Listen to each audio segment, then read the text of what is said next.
Before they broke in, peace was a choice. I once thought that the secret to tranquility was silence, that you could prevent the mayhem if you didn't talk, quarrel, or fight. That notion protected me for years. That's what I told myself anyway. They entered the one location I believed they would never get to until the summer. Eleanor is my name. I'm 43 years old, and I live in a small house on the outskirts of Asheville with my husband, Marcus. We never had kids. Not by chance, but by choice. That is referred to as selfish. But choosing a quieter life doesn't feel selfish when you were raised in a household where demands were high and love was conditional. It has the feel of survival. My relatives. Complicated doesn't even adequately describe it. My mother was the type who thought family devotion was sacred, no matter how nasty it got. My older sisters, Judith and Vanessa, were masters at emotional drama. Judith was all vision, no follow-through. Vanessa had 3 children, a failing marriage, and a tendency to act as though her stress improved her moral character. It was me who was silent. They'd call it the cold one due to the fact that I did not call every weekend, because I didn't always bring a casserole and a smile to every holiday meal, since I made a line. However, last July I crossed that line. It all began when Mom called. It's one of those guilt-dipped invitations that sound upbeat on the surface but have a weight that makes your bones ache. Ellie, you must attend. Everyone will be present. Without you, it wouldn't feel right. I didn't intend to attend the summer cookout. Just the previous evening, while enjoying some nice jazz and eggs, I had informed Marcus that I would be missing this one. However, I knew he would come if I asked because of the gentle, knowing look he gave me when I hung up the phone. So we left. As soon as we pulled up, I realized it was a mistake. There was so much stuff in the driveway. It appeared as though a daycare and a beer commercial had collided in the backyard. 20, perhaps 30 people disputing over who brought what, shouting and grilling. Vanessa and Judith were already inebriated, giggling at nothing and holding margaritas like awards. I was first noticed by Vanessa. At last. Eleanor, we believed you were too preoccupied with taking care of your empire or something. One sentence that combines a wink-grin and dig. I didn't answer. I simply held Marcus's hand and looked around for my dad. He appeared to be a man who had spent decades in hiding from his own family as he sipped water while sitting in the shade close to the lawn's edge. Upon seeing me, he grinned. With a cold bottle from the cooler in his hand, he remarked, "I'm glad you came, kiddo. I wish it had lasted longer." However, like with any family get-together, tension simply manifests itself without an invitation. When my nieces and nephews, 3 of whom were under 10, decided the party required more activity, the mayhem reached its zenith. They were charging at a visitor who was standing close to the pool, as I witnessed. Something roared out of them a countdown and sprang. Just in time, the woman managed to grab the railing. I was still soaking, still had a horrified expression. Then she departed. The next target. Me. I avoided them when I spotted them running. They landed squarely in the pool, chaos, splashing, and screams. Marcus erupted into laughter. Some of them laughed. Judith then let out a cry. What prevented you from catching them? They were in danger of drowning. Flopping. Minutes before, they had been cannonballing off lawn chairs while wearing floaties. However, reasoning was irrelevant. Accusation is currency in that family. Nobody questioned why the children were playing unattended. Nobody inquired about my well-being. Only glares, charges, like I had forced them into me. Something inside of me snapped at that very moment. Just split, not shattered. A silent pause that doesn't create any sounds till later. We departed early. I took the wheel. I clutched the wheel as if I were trying to keep myself together. Marcus remained silent, did not have to. He was aware. This was more than simply a wasted afternoon. It concerned all the times I had allowed myself to think they had changed. They hadn't. The texts began a few days later. Judith first. Sarcastically bundled accusations. Then Vanessa. once more portraying herself as the martyr. But it was nothing compared to what I found out later. I received a picture from a friend that she discovered on Airbnb. My cabin was there, the one that I purchased 3 years prior. Nestled in the Smoky Mountains is my mountain retreat. In order to avoid drama, I registered under my parents' name, paid the full price for it, financed each repair. I presented it to them as a gift on paper, but just to keep the family from getting upset. Nevertheless, there it was, a lovely retreat that Judith hosted. Enumerated, rented, examined, 25 reviews with 5 stars, more over $400 per night. I was taken aback. I then received the second blow. A week later, Marcus and I paid an unexpected visit to inspect the heating system. On the porch, a stranger was grilling. He said, "Oh, Vanessa said it was fine." When we questioned, "Her family will arrive later." It ceased to be about misunderstandings at that point. It was theft, quiet, cunning, and entitled. They were taking advantage of my quiet. All of a sudden, the quiet no longer felt peaceful. The sensation was one of resignation, and I had no intention of giving up. I quit playing pretend after that weekend. For the majority of my adult life, I had believed that I could somehow avoid the harm if I kept my distance and kept silent. Now, however, it was evident I wasn't being protected by silence. It was granting them authorization. My phone started flashing like a warning flare 3 days after the BBQ. Judith was first, a message full of rage and ego. "You've consistently behaved better than us. You are still a member of this family, even if you are childless."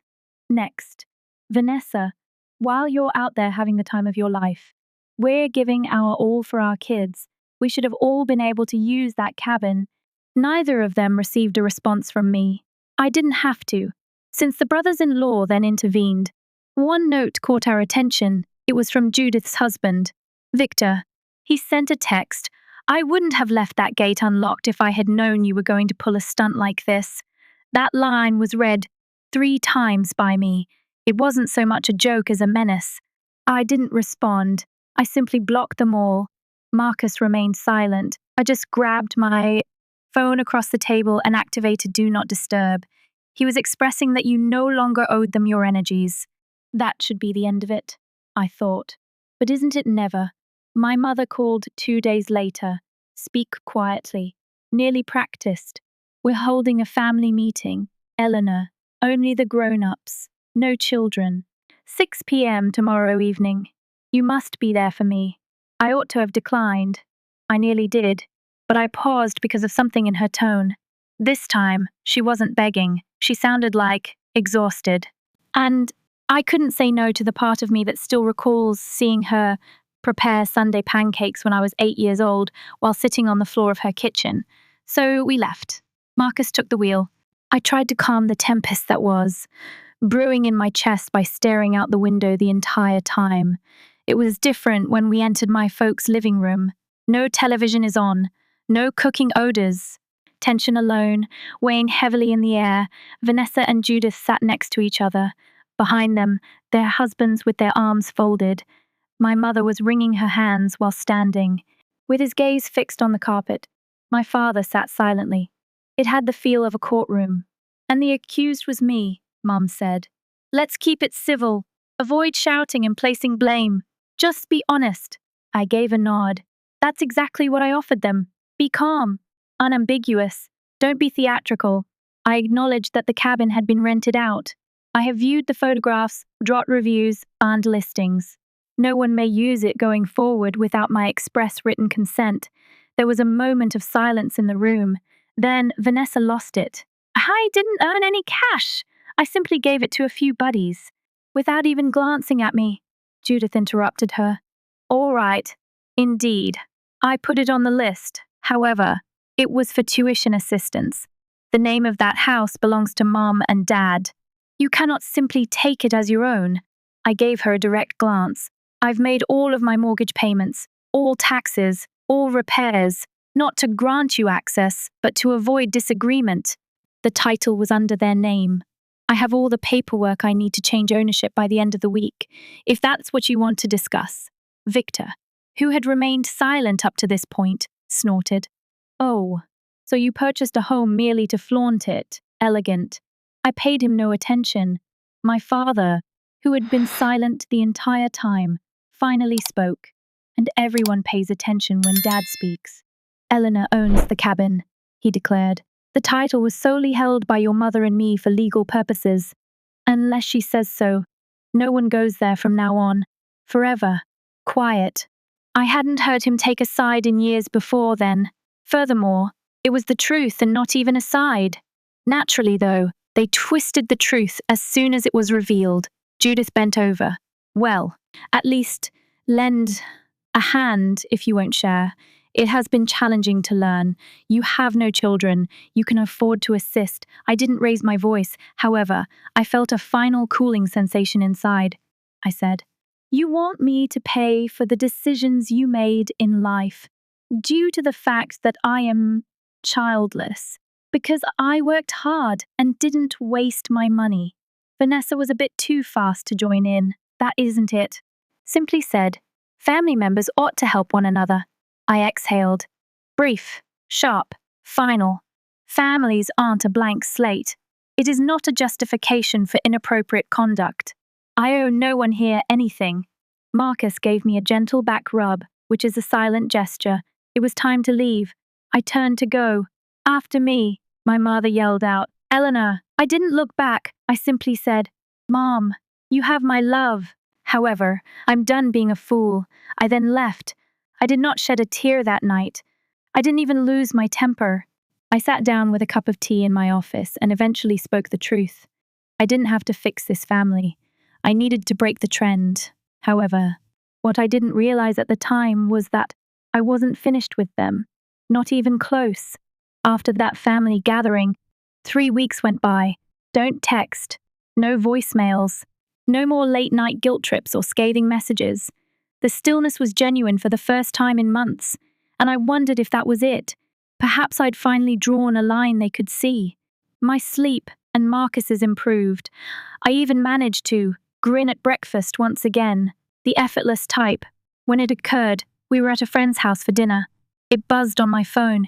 It was Brandon, the property manager I had employed to watch over the cabin a year before. My screen was illuminated by just 3 words. They entered. I didn't comprehend at first. The telephone then rang. To respond. I went out into the corridor. Brandon spoke quickly and gravely. The gate cam just sent me an alert. Eleanor. The lock was hacked with bolt cutters by 2 individuals. They're inside. I've already contacted the cops. My throat started to dry up.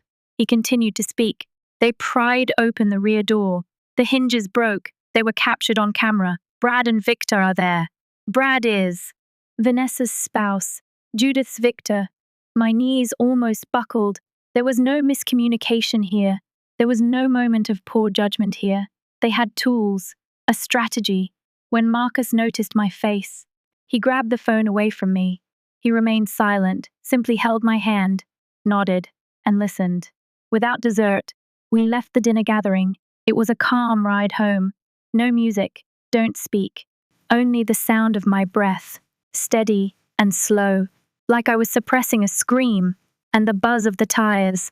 I received a voicemail from the Summit County Sheriff's Office the following morning.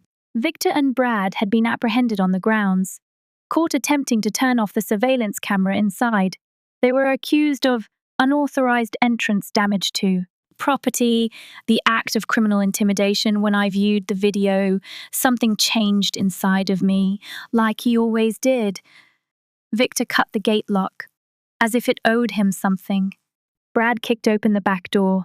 The worst thing was that Brad turned off the camera after giving it a direct glance, as if he was pleased, as if he were challenging me to take action.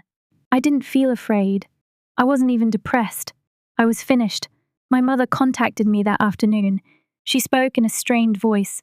Well-chosen words. I've heard about what occurred. The youngsters were harmless, but they went too far. They simply believe that you are being overly severe. I listened to my own mother defend those who broke into my house while I stood at my kitchen window with my phone to my ear. Too severe, I said again. They demolished the gate, rushed through the door, attempted to disable my security system. She breathed, and I heard it. I am aware. Brad, however, is employed in security. He might lose everything if this is documented. Why don't you just think again? That's when I realized I didn't grow up in a family. I belonged to a system that only functioned if I remained silent, understanding, and helpful. I gently said, Mom, they broke the law. They went over all the lines. I just don't want everything to be ruined, I remarked. It's already ruined, because you picked them out. She stopped talking. I sent my lawyer an email that evening. Green, Charlotte, astute, unchangeable, the type of woman who remained unflappable in the face of chaos. I requested that she handle all future correspondence. No more phone calls, not another message. I also desired the filing of a restraining order, not only against Victor and Brad, but in opposition to their existence in my life. Marcus remained at my side the entire time, didn't attempt to dissuade me. Whatever you need, I'm with you, he simply said. The following week was a haze of court proceedings. Brandon assisted me in installing a strengthened gate, new cameras, and updated locks. We even included round-the-clock security surveillance. What had once been a peaceful home had turned into a stronghold. However, dark confidence had already been shattered, and no lock could restore it. Marcus reclined back in his chair one evening as I went over the legal documents with him. He appeared worn out from everything, not just work. I didn't sign up for this part of your life, he remarked softly. However, I remain here, since I cherish you. However, I will support you if you decide to permanently cut them off. Each step, he meant it. I was aware that he was correct. I had allowed it to grow into something much worse because I had spent so much time attempting to maintain my neutrality and keep peace. The one genuine relationship I had, one based on respect rather than duty, was now in jeopardy. I officially made it official the following morning. My full-time property manager is now Brandon. I granted him the legal right to report any attempt to enter the premises or any intrusion. I no longer went to the cabin. I was no longer required to. What was once a private haven felt scar-like now. When I closed my eyes, I could still hear the crack of the door and the sound of bolt cutters. The cabin was no longer the main focus. It has to do with an idea. In the sand, I had traced a line, and they crossed it knowing full well, steely and haughty. I wasn't merely guarding a house anymore. I was defending myself, and Eleanor, the old one, the one who didn't say anything to avoid conflict. She had left. A few weeks went by. I didn't make contact, never responded to anyone, didn't respond to blocked calls or check social media. However, quiet itself is prone to interruption. It was a Tuesday, late in the afternoon.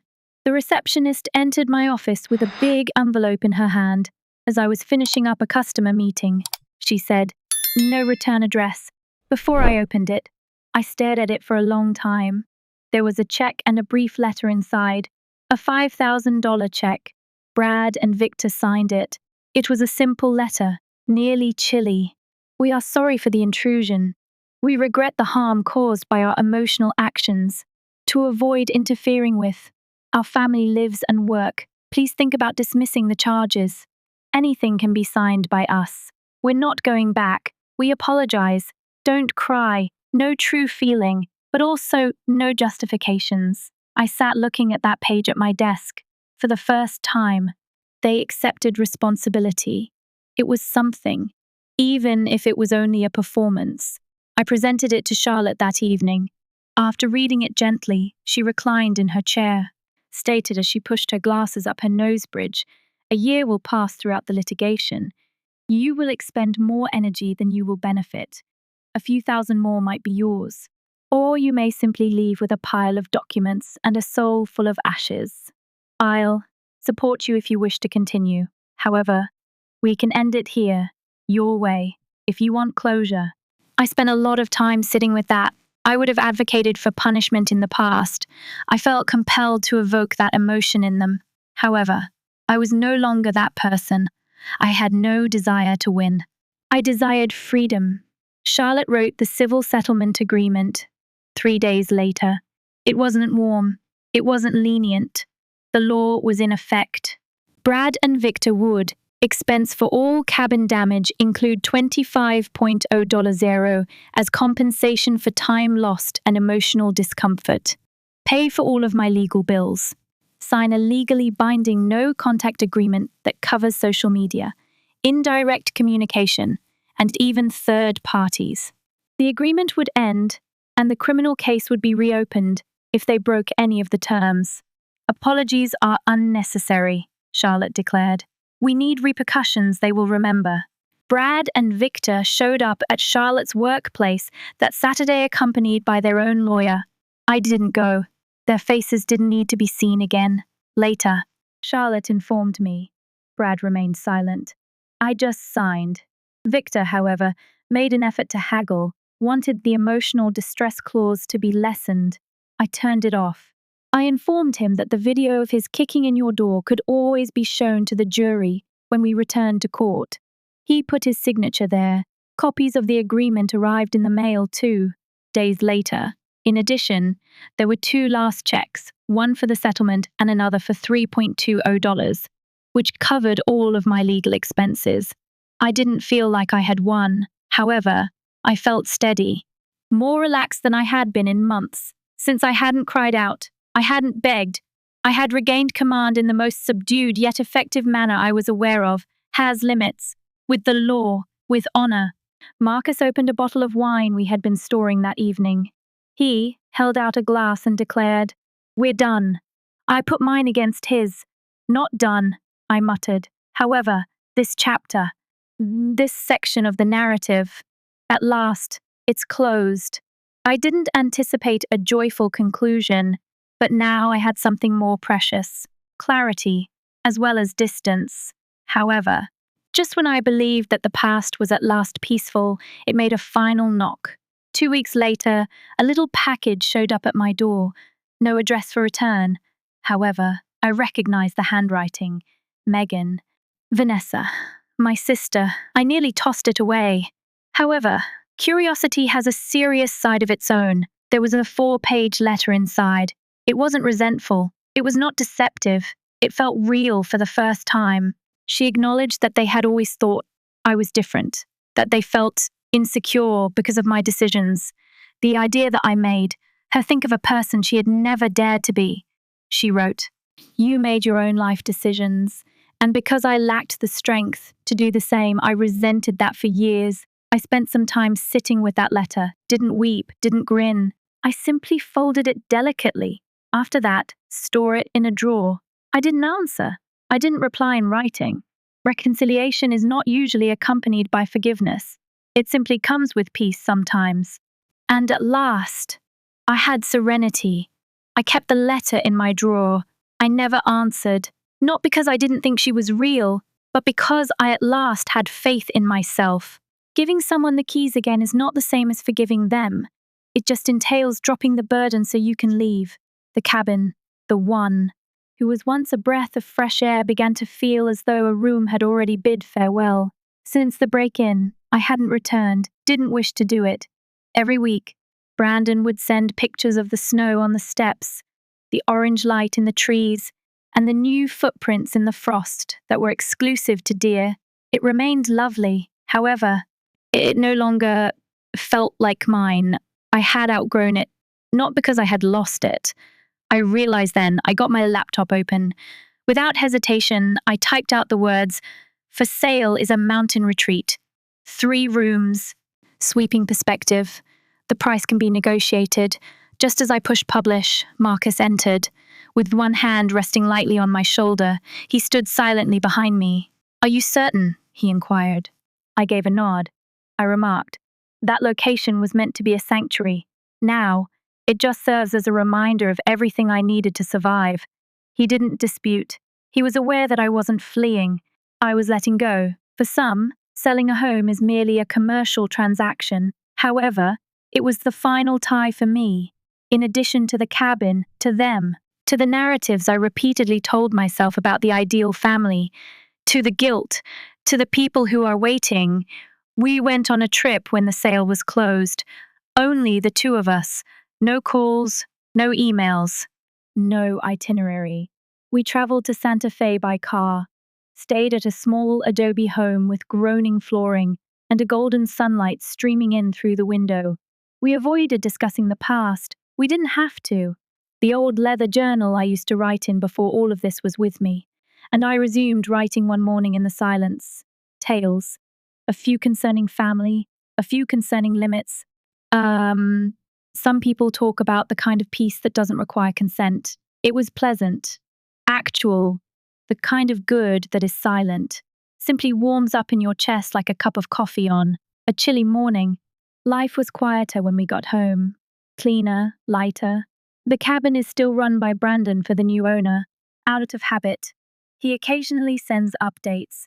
I allowed them to accumulate unread from time to time. My mother calls. Not too often, yet enough to inform me that she is still there and is still attempting to cling to something. We now discuss trivial topics, the book Dad is reading, her garden, and a new pie recipe. The others are not mentioned by her. I also don't inquire. However, there was one instance when she spoke more softly on the phone and remarked, "You seem calm. It's audible in your voice." And without hesitation, I said, "Mom, I had to start anew. However, this time, I don't feel bad about my self-choice. Nobody tells you that part. Fixing things isn't always the path to peace. Sometimes leaving is the solution, not with rage, not with flames, but clearly, with the knowledge that someone's blood does not grant them access to your soul. Respect works. Kindness works. Sincerity does. I remain the youngest member of the family. That remains the same. However, I no longer minimize myself to fit their narrative. My own has been written, one in which I don't plead for attention, one in which I don't sacrifice my safety for silence, one where I don't have to wait for the next apology, which never materializes, to breathe. In my opinion, what became of the woman who formerly remained silent in order to maintain peace? She developed. And the woman who is currently seated here narrating this tale, she's not upset, she's not bound. Eleanor's journey is about limits, not just betrayal. It's about having a quiet strength that doesn't require shouting. And occasionally, the strongest action you can do is to leave without turning around. Choosing yourself over individuals you were told to never leave might sometimes be the hardest thing you will ever do. Peace, however, comes from shielding your soul from those who only appear when there is something to take, not from trying to please everyone. A family is not limited to blood, it's deference.